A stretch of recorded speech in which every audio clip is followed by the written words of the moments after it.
What's going on, everyone? I wanted to start doing some of these, not necessarily tutorials, but these training sessions, right? With some of the hacking tools that you probably use more often than not. Uh, I'm gonna start out at a very high level with some of these. Show you what the capabilities of it are. How to kind of interact with it, use it just a little bit. I'm not going to necessarily dive into the granular, or the granularity of it. But we'll come up with a few scenarios that you're probably going to see and just kind of work through those and help you out. So this one specifically is going to be about Nmap. But before we start that, just wanted to say, hey, the merch is in. I got a Savage Hack hat here. Got the shirt. There's throw blankets. There's accessories for your cell phone, hoodies. All kinds of stuff on the site. So make sure if you like the site, if you want to help support it, definitely check it out. Check out the merch at savagehack.com. Again, this training will always be free. We just are looking for different ways to kind of support, keeping it free. So if you want to help out, great. If not, you can help out in other ways. You can share this with a friend. Have them go onto the site, go onto our social media, like, subscribe, all of that stuff. But anyway, so today I'm actually going to jump into Nmap. 1 second. Let me pull up some slides that I have, and we'll kind of go through this. All right, so before we jump right into Nmap, there's a couple of things I wanted to cover that Nmap is going to kind of, encompass certain things that you might need to know beforehand before actually using the tool. Chances are, if you're watching this, you've already used Nmap, you're well familiar with it, but on the off chance that you are brand new to this, this is exactly why I wanted to put this out here. Don't take everything that I say as a blanket over everything, right? Like I said, we're just starting at a high level here to try and get you through, a good understanding of what Nmap is, how you can, leverage it to use it in your future, jobs or anything of that sort, right? So it's not necessarily based around just hacking. If you're on the blue side, you can probably use Nmap quite a bit within your job for other things as well, right? So what I wanted to start out with first was this part about service ports. So what exactly are service ports, right? They're the things on the back of the computer that you plug cables into, right? Wrong. While those are ports and they have different types of ports, those are not the IP service ports that we're going to be talking about. So with these service ports, I want you to think of them more like doorways, right? They're going to allow the computers to manage different types of network communication. So whenever that data arrives to a computer, it just doesn't land just anywhere, right? Like the system needs a way to know which applications or what services should handle that data. And that's exactly where the ports are going to come in, right? So if you think of an IP address as like a street address and as a port number as like an apartment number, they kind of work together, right, to ensure that network reaches the right destination. So there are 65,535 ports. Not all of them are used equally. The ports are actually divided into three main categories. We have the well-known ports all the way up to port 1023. And these well-known ports are reserved widely for widely used services, right? So, for example, HTTP, any kind of HTTP traffic is going to use port 80. HTTPS is going to use port 443, and SSH is going to run on port 22. The next ports that are going to be grouped together are the registered ports. Now, these are used by software developers to register specific applications like gaming servers or any kind of like proprietary software. Let's jump into the different types of protocols that we have here for this. Two of the most important, protocols within networking, you have your TCP and the UDP. So these protocols determine how data moves across the internet, and understanding their differences is definitely key to knowing how these applications are going to communicate with each other. So first we have TCP, or Transmission Control Protocol. TCP is connection oriented, meaning that it establishes a connection between the sender and receiver before transferring any kind of data. Think of this as like making a phone call where you need the other person to actually pick up the phone and answer before you start talking. It's also reliable. TCP does ensure that all data packets are delivered in order with error checking mechanisms to retransmit lost packets if necessary.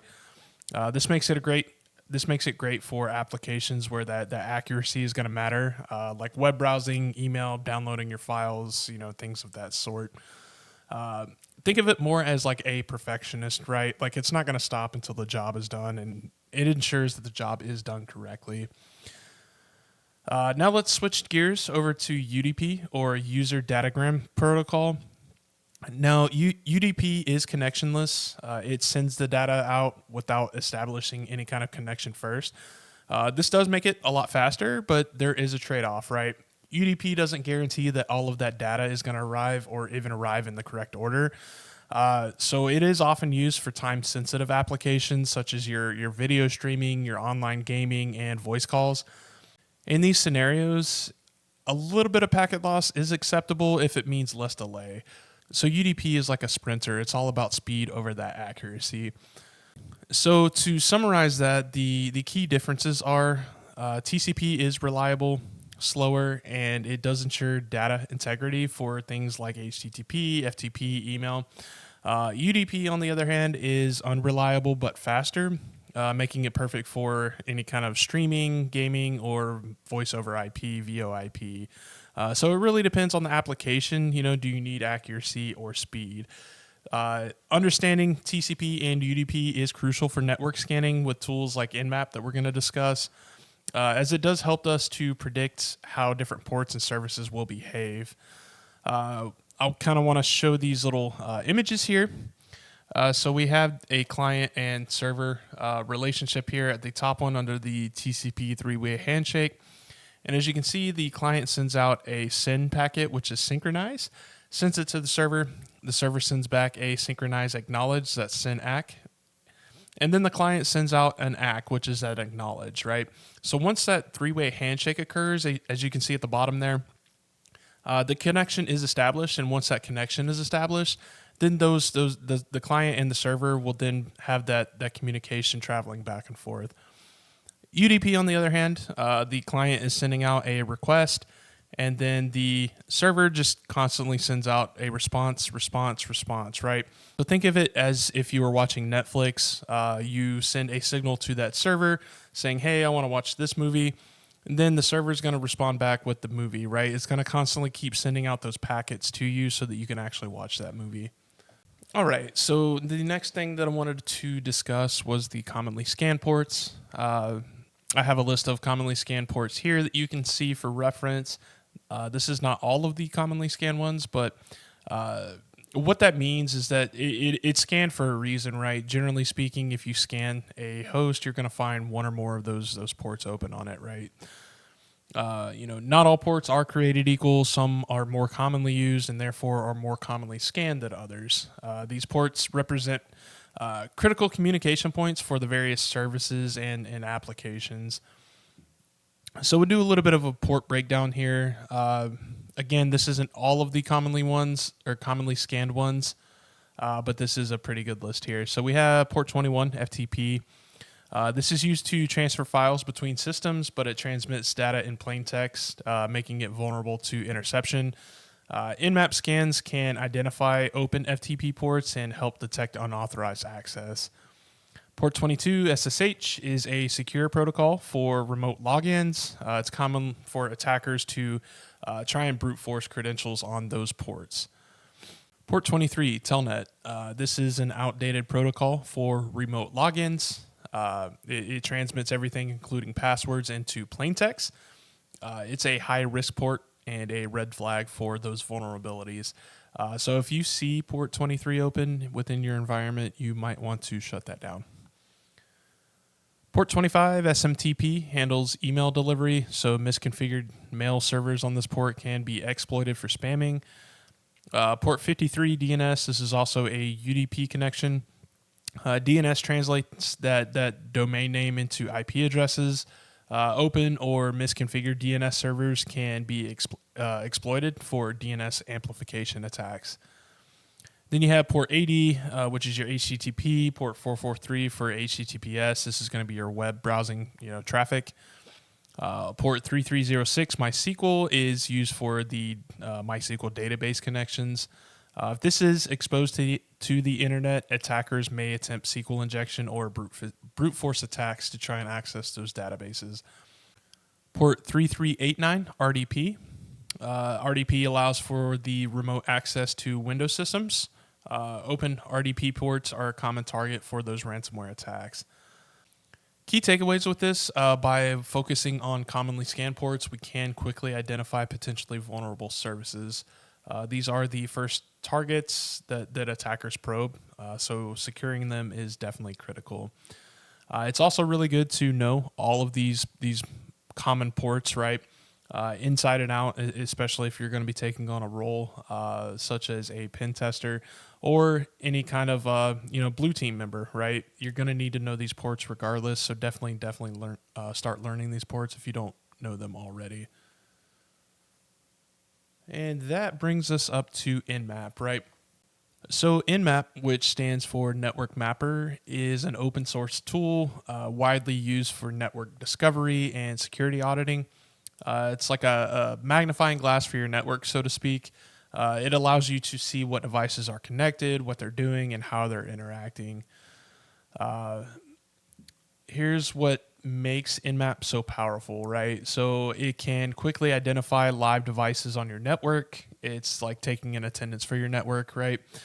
It also it detects which ports are open and what services or applications are running on those open ports.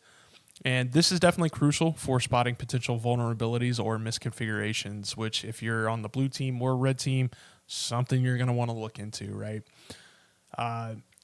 It also flags the areas of potential security risk. For example, an open port running on an outdated service could be an entry point for those attackers, kind of like what we just stated. It doesn't just tell you what's open. It also goes a step further by identifying the operating system and service versions, providing that valuable context for any kind of analysis. And then lastly, it maps the structure of the network. This is super helpful not only for the security purposes, but also for troubleshooting any kind of connectivity issues or planning upgrades. Nmap is a go-to tool for those cybersecurity and IT professionals, whether you're performing penetration testing, managing network inventories, or conducting security assessments. Nmap is going to offer that unmatched versatility. Its widespread adoption, definitely speaks to its reliability and its power. So with Nmap, you can gain deep visibility into your network, identify those vulnerabilities before attackers do, and strengthen your overall security posture. It's definitely a tool that every cybersecurity professional should master. And with that said, I will go ahead and end this slideshow and we'll jump into some actual examples there. All right, so I have my, what is this called? My virtual Kali box here. We'll type in our password. Now I went ahead and ran a Terraform script to boot up our instances on AWS that we're going to use. I could have done this locally, but didn't really want to, so it was just a lot easier. So let me go ahead and grab those IP addresses there. So we have our private IPs and our public IPs. I was also going to use a VPS, which is one of these. I'm not going to use it. So we have a Linux box here and a Windows box, and I also pre-scripted it so that it would run some services on there on both machines. So the first thing that I'm going to do here is I'll run a basic scan, right? So if we were to run Nmap, let's grab one of these public IP addresses here. I'll just grab this first one here. Hopefully it's not the controller. I believe the last one is the controller, but I could be wrong. All right. So straight out of the box, this is how you would run Nmap.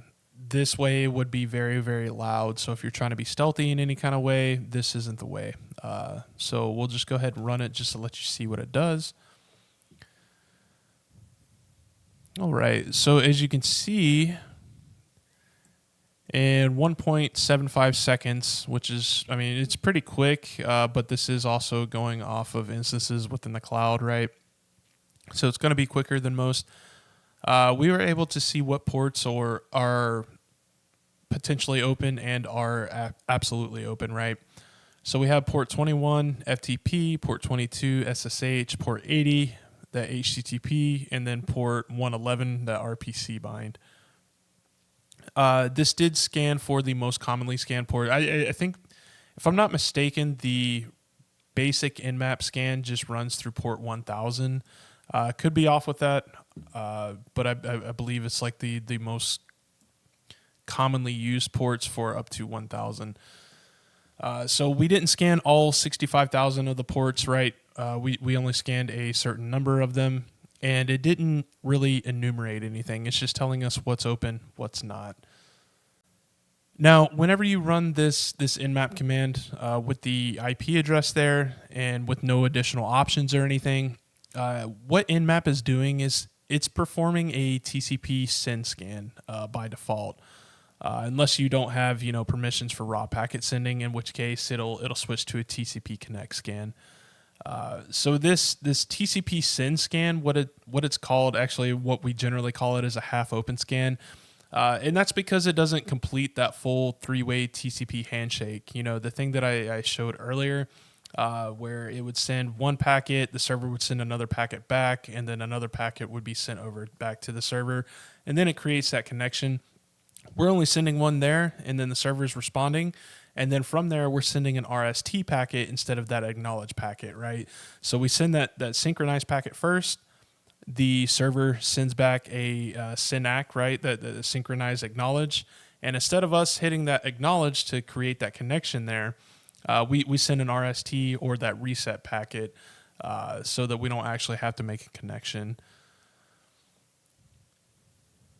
So think of this as like knocking on a series of doors, right? We're knocking on those ports just to kind of see if anyone answers. If the room is occupied and somebody's there, then that port's open, right? If nobody answers or the door is locked, you just know that it's unavailable. However, you're not stepping into the room yet. You're just kind of checking to see who's home.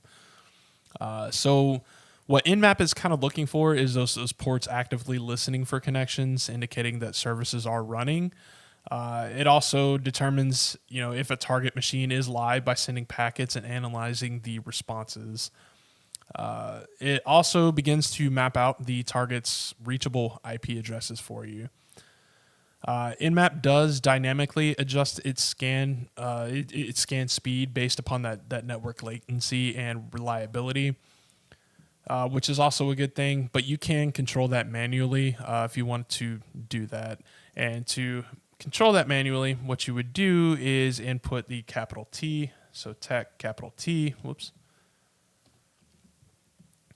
And you can do from 0 to 5, 0 being the slowest and 5 being the fastest, right? So if I wanted to run that, it would run that scan a lot faster. And see, this is actually scanning through all 65,000 ports whenever I did that, right? So all 65,000 ports in 7.49 seconds. Super loud. You never want to do that unless you own the network and you're just trying to see what all's out there. But definitely super loud. So a couple of things with this basic scan, right? With no other parameters added to it. It doesn't really provide detailed information about what the services are running, like the version, if there's any vulnerabilities, things of that sort. It just tells you whether it's open or not, or whether it's filtered, meaning that nobody actually answered, but it could be open. It doesn't detect operating systems or more complex network details unless specified within the additional flags. So why use it, right? Like, why would you use a basic scan? It's going to give you that quick overview of the target system surface area, helps you to identify whether or not that target is live and which ports are available for that further analysis. So imagine you're mapping out a corporate network, right? Running this command on a range of IP addresses, which reveal which machines are live and what services are publicly accessible. If you're doing this on the cloud, I would recommend using a different program called MassScan, which I will probably do a video sometime else or do some training sometime else on that. But for right now, we're just discussing Nmap. So from here, you can kind of decide like where you need to drill down deeper. You can use flags that we'll go over later, like the service detection or the operating system detection, to try and find out where to go from here. Right, so that's going to bring me into the next part, which is port scanning. So originally, when we first port scanned, we just did those top. I think it was 1,000, right? So we didn't get much there. We didn't go through literally everything. So what you can do if you're looking for a specific port that you want to test out or a certain range of ports, we can actually adjust that using the TAC-P option, right? So we'll do Nmap, TAC-P, and then we'll add in our IP address. So at TAC-P, we need to specify which ports, right? So if I'm only wanting to look at ports 80, and you separate them by a comma, port 443, and then let's say we wanted to check out port 65,000, right? We only want to scan those ports. Whoops. Then that's how we would specify it within the program, right? If we wanted to do only those 3 ports, but say we wanted to do port, let's say 80 through 230, right? We could actually make a range in there where we do 80-230. So now it's only going to scan those ports if we were to do that. So I'll go ahead and run that. You're not going to see much difference, right? So 80 to 139, so none of the other ports are open on the way to port 230 from 80. So there's a couple of different times you might want to use this. I generally use this whenever I'm doing the service scan and script scans and whatnot. But if you know that there is a known vulnerability that's kind of going around within your network, you can kind of use this to target out those specific ports just to see what version. Actually, you can see what ports are open first, based around that vulnerability on your network. If you run a IP range there, you can target that specific port to see, hey, this is open. Let me take further look at this. Let me see if the service is up to date and is not affected, or maybe it is affected by that vulnerability, right? So this will be a quick, easy way to target those specific ports. Now, there's a couple of other parameters that we can kind of add to this, right? I mentioned the version scan earlier, which I'll dive into right now. So if we were to run Nmap and then add in the parameter of TAC S capital V, and this does matter, by the way. Capitalization here does matter with Nmap. If I were to do a lowercase v there, this scan would not work and it would give me an error message. So definitely make sure you're doing the capitalization correctly. So if you want to find out what versions are running on those specific ports, right, that are open, you can add in the TAC SV command. Now, say we wanted to add in those specific ports that we know are open, right, because all of these are filtered. They may not be open. So we'll take a look at the ones that are actually open, right? So we have TAC P, we'll do 21, 22, we'll do port 80, and we'll do port 111, and I believe that was all of them. So we'll go ahead and run that, and what this is going to do now is it's going to find out the version of these services that are running, right? So we're just enumerating a little bit more, getting more information. We'll let that run.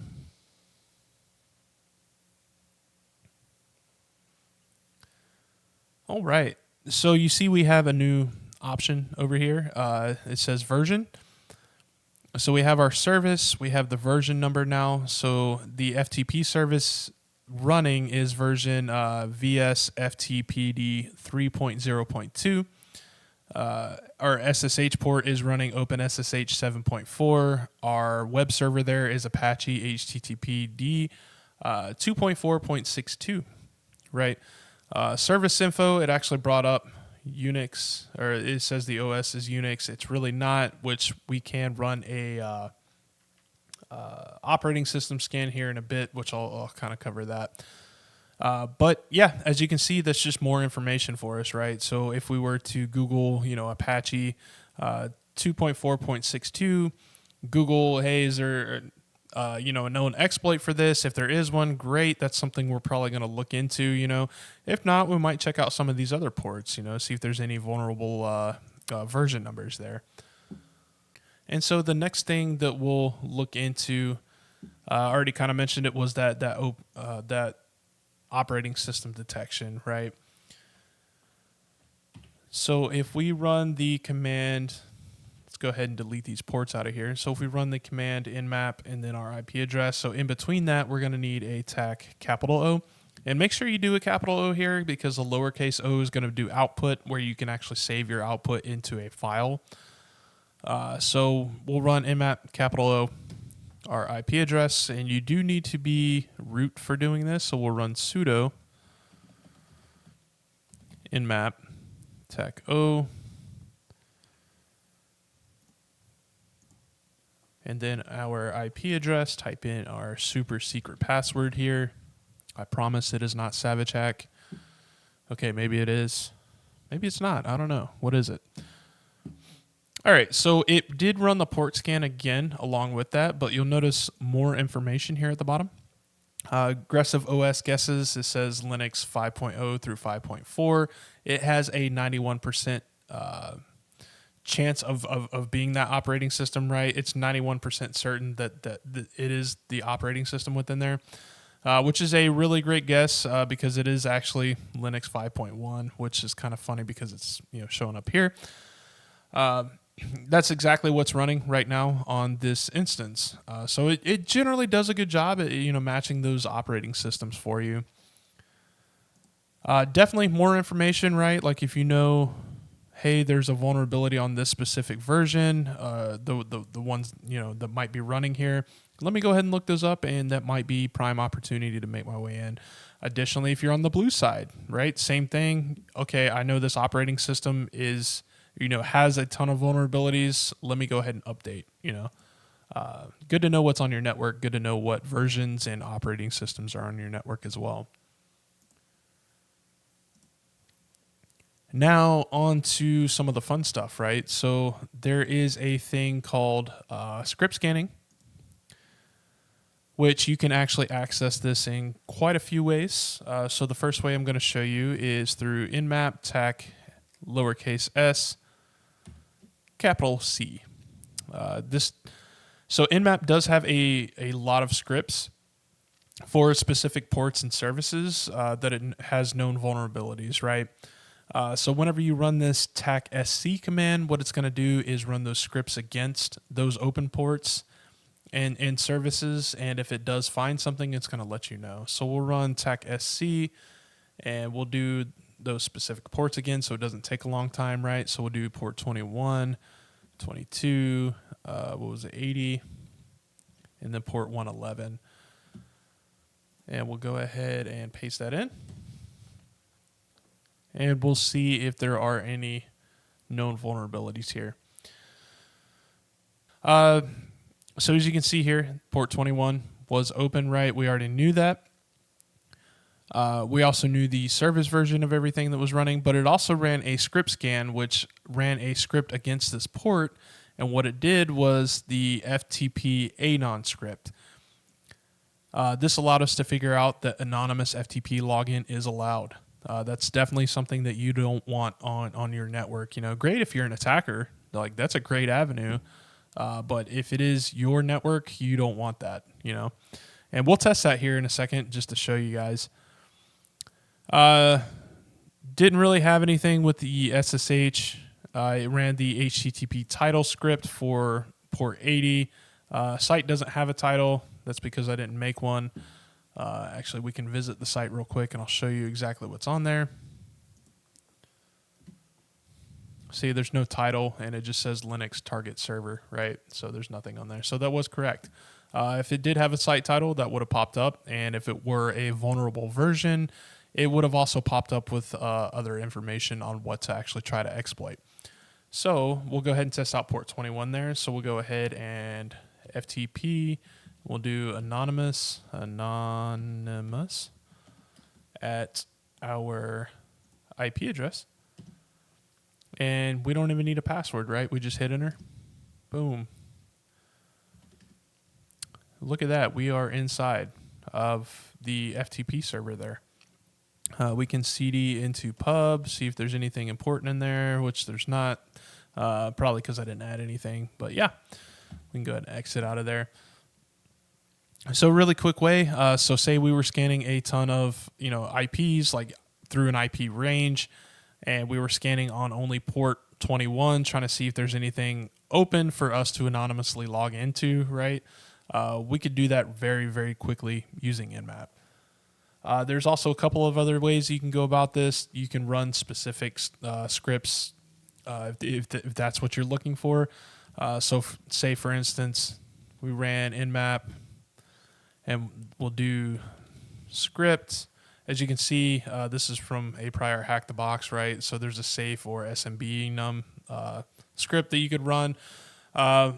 In this instance, we'll just use the FTP anon, right? So run script FTP anon. And then we'll do the target IP, paste that in. And it's going to show you the same thing that we just did up there, right? But we only targeted that specific script. So it didn't run scripts for the other open ports there.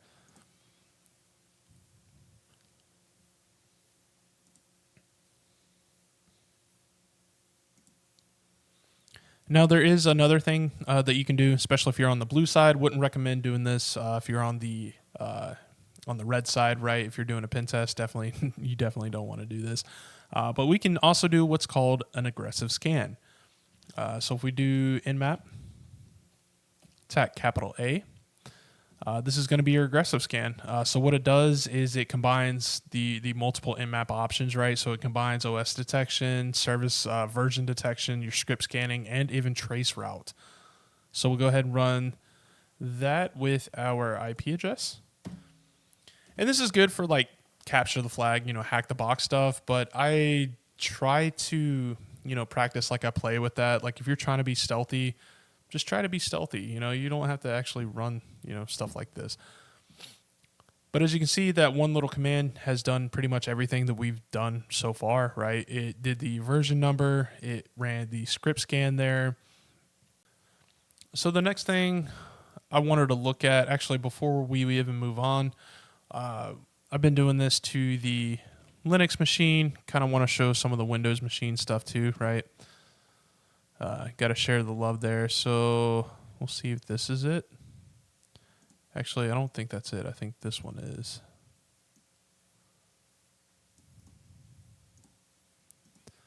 So let's try some on this Windows machine, assuming that this is it. So we'll do the basic scan first. Yep, this is definitely the Windows machine, Microsoft, yeah. All right, so this one has SSH, HTTP, and RPC bind. We'll just check out that web browser. Nope, this is the controller server. Okay, so this was not it. So it definitely was, huh?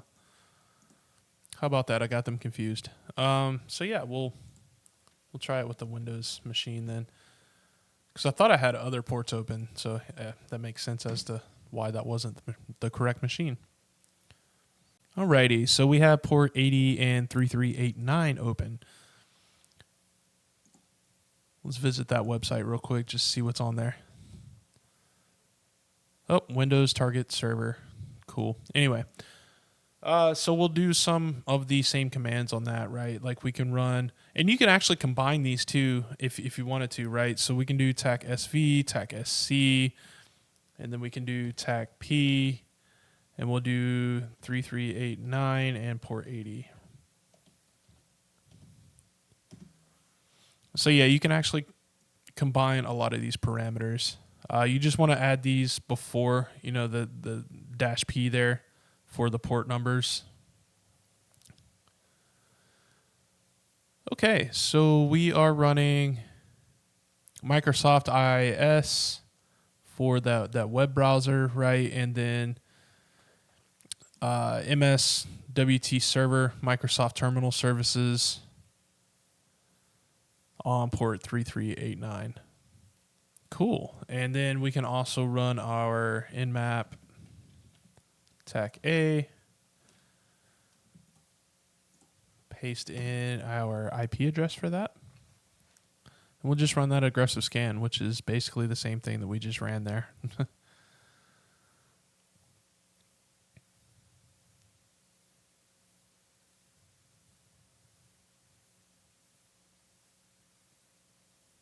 All right. Now, there are ways to get around this without being loud. There are other options that you can do. One of them that they talk about previously is the stealth scan. I don't believe it actually works anymore. I want to say that I tested this a little while back, and it was still loud.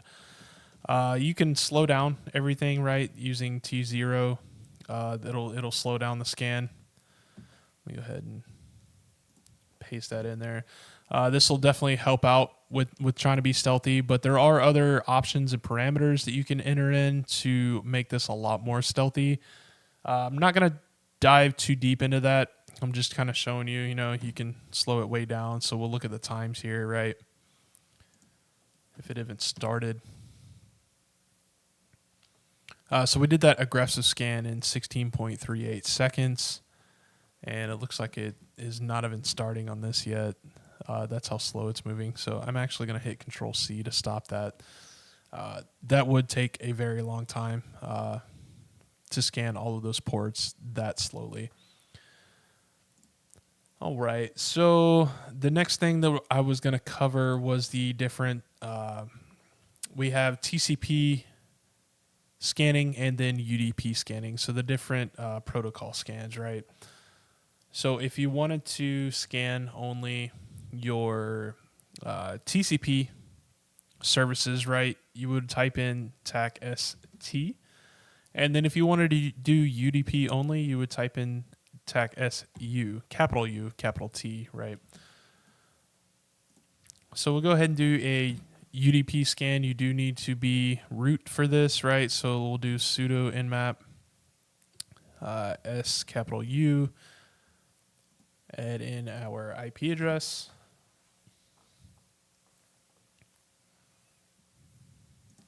Okay, and I'm glad this actually happened here. So you'll see this a lot, especially with the Windows machines. It is blocking the ping probes, right? So it's sending over ICMP packets. And if they have that to either be blocked or like thrown into a black hole somewhere, you're going to get this response from Nmap. The whole reason for that is so that people aren't, using things like Nmap, port scanners and whatnot on them to see if they're live. It can bog down the system rather quickly. It's an easy way to do a DDoS attack, right? Sending a ton of ICMP packets. So generally speaking, they'll have it set up to where it blocks it or just drops it off in a black hole somewhere. So if you want to bypass that, you will do exactly as it says, and this is why I like Linux and a lot of the tools on Linux, right? If something goes wrong, it actually tells you what to try next. So we'll do nmap tac capital P in, and then we'll try it again. Now what this does, again, this does not send out any ICMP packets. This bypasses that option so that you're not trying to send those packets out, and it just runs the actual scan itself. Because generally, whenever you start a scan, it's going to send out those packets just to see if the host is up. And then if the host is up, that's when it's going to send out that port scan.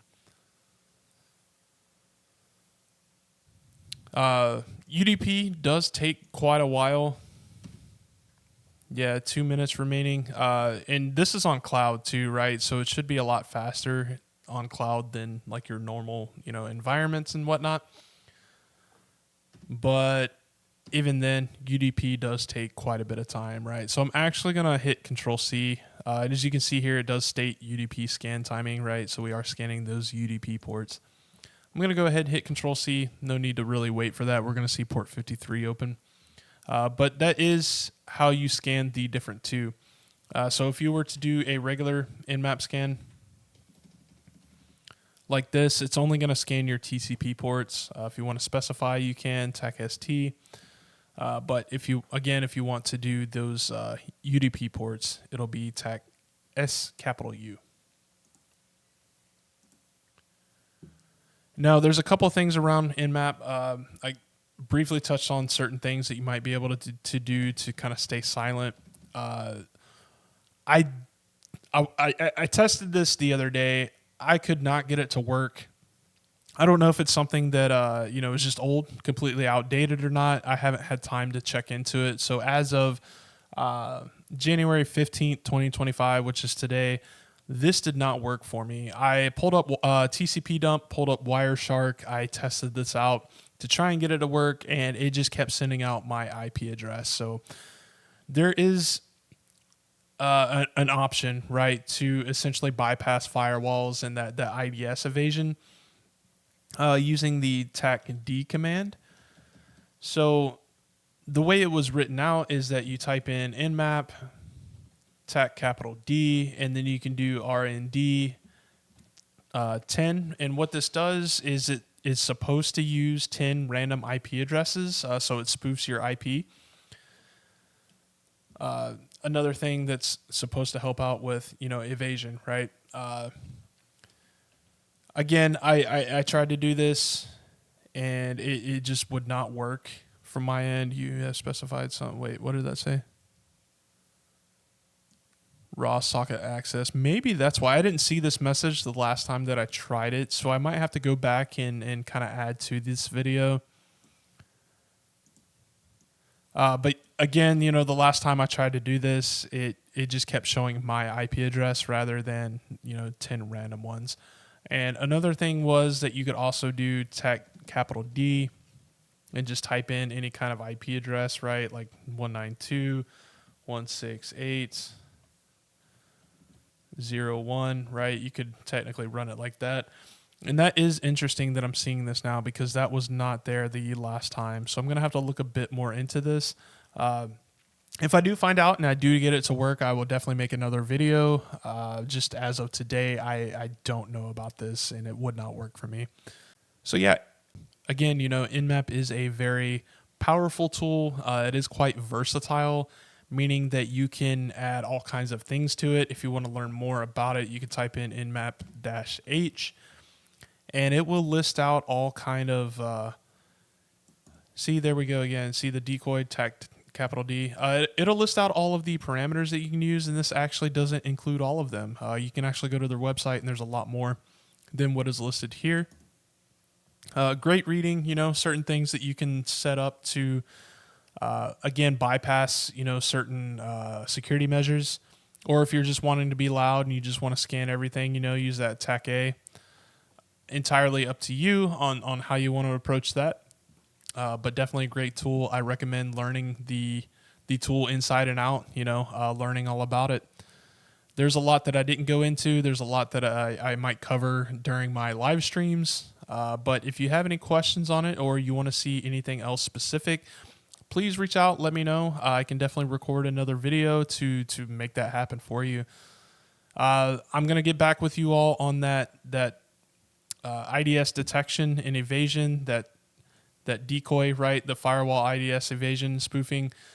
I'm going to try this again. If I can get it to work, I'm definitely going to post up another video and we'll kind of focus that video more around being stealthy. So this one was more about just the basics of using Nmap. We'll definitely get down to the nitty gritty next time if I can get all of that to work in a timely manner. But hope you enjoyed the first installment of the training sessions that I plan on doing. If there is anything specific that you would like me to show you, such as different tools to use, how to use them, whatnot, or, strategic, right? If you're trying to learn like how people set up their environments for specific reasons, anything like that, let me know. Reach out to sam@savagehack.com. Check out the website and buy some merch while you're there. You definitely want one of these, right? Uh, Check out our social media. Make sure to add, like, subscribe, share with your friends. If you're willing to donate, I'm not going to say no. But if you don't want to, that's completely fine as well. As long as you're, sharing and liking these videos, sharing the social media with your friends. Definitely try to help support the site in any kind of way that you can there. Hope you all enjoyed, and I will see you next time. Stay savage.